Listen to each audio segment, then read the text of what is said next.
Siapa yang menulis buku tentang anggaran negara dalam Islam? Dan siapa yang merumuskan bahwa pajak boleh dinaikkan tapi rakyat jangan dimiskinkan? Jawabannya, seorang ulama yang bernama Abu Yusuf. Mari kita bedah. Nama lengkapnya Yakub bin Ibrahim Al-Ansori. Beliau adalah murid utama dari Imam Abu Hanifah.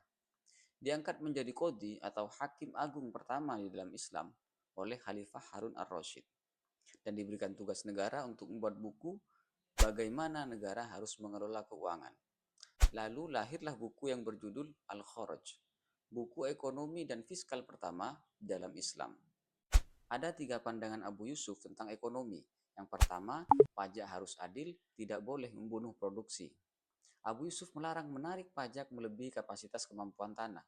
Kata Abu Yusuf, ambillah pajak sesuai hasil, bukan memaksa petani untuk menjual alat produksinya. Ini prinsip la doror wala diror. Negara boleh mengambil pendapatan, tapi tidak boleh membunuh sektor produktif.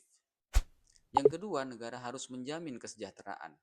Abu Yusuf merinci dalam kitab Al-Kharajnya, mulai dari gaji guru, gaji tentara, tunjangan fakir miskin, biaya pembangunan, rumah sakit, jalan, dan kanal, itu semua dari Baitul Mal.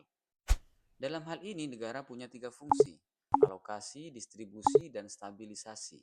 Ini persis fungsi APBN modern. Dan pandangan yang ketiga, ekonomi harus berbasis kemaslahatan. Khalifah pernah bertanya kepada Abu Yusuf, "Ya Abu Yusuf, apakah boleh pajak dinaikkan ketika peperangan?"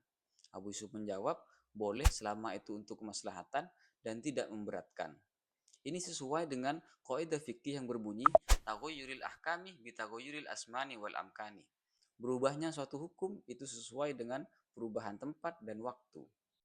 Kesimpulannya, ekonomi dalam Islam bukan soal kaya dan miskin, tapi soal keadilan distribusi. Pertanyaannya hari ini untuk kita, jika Abu Yusuf hidup di negara kita, maka kebijakan ekonomi apa yang akan beliau ubah? Wallahu a'lam bishawab.